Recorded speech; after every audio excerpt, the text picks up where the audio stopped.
Puthuppally tunnel charitable സൊസൈറ്റിയുടെ വാർഷികാഘോഷം നടന്നു. Merit അവാർഡുകളും ചികിത്സാ സഹായവും വിതരണം ചെയ്തു.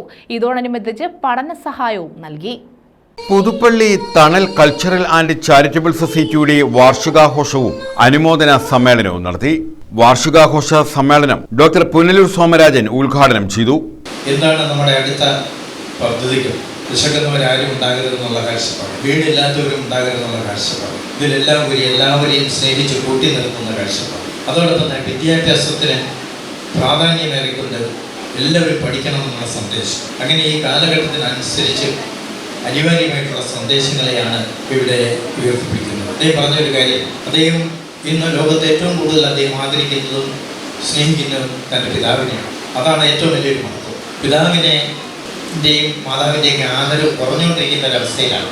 ദേവികുളങ്ങര ഗ്രാമപഞ്ചായത്ത് പ്രസിഡന്റ് എസ് പവനനാഥൻ അധ്യക്ഷത വഹിച്ചു. CR മഹേഷ് MLA മുഖ്യ അതിഥിയായിരുന്നു.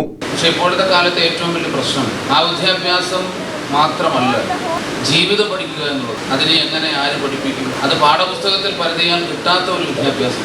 വെള്ളം കണ്ടാൽ വെള്ളമാണെന്നും തീ കണ്ടാൽ തീയാണെന്നും തിരിച്ചറിയുന്ന ഒരു തിരിച്ചറിവിൻ്റെ വിദ്യാഭ്യാസം. അത് ഓരോ വിദ്യാർത്ഥിയും സമൂഹത്തിൽ നിന്നും സ്വയം ആർജിച്ചെടുക്കേണ്ടുന്ന സാമൂഹിക വിദ്യാഭ്യാസമാണ്. കായംകുളം നഗരസഭാ ചെയർപേഴ്സൺ P. ശശികല ചികിത്സാ സഹായവും Adoor SNIT academic director doctor Keshava Mohan merit award വിതരണവും നിർവഹിച്ചു. ദേവികുളങ്ങര പഞ്ചായത്ത് അംഗം ലീന പഠന സഹായങ്ങൾ വിതരണം ചെയ്തു. Professor A. Venugopal, N. Sukumarapillai, professor KP. Sreekumar, Palamuttathu Vijayakumar, Puthuppally Saitha, V. Balakrishnapillai എന്നിവർ പങ്കെടുത്തു.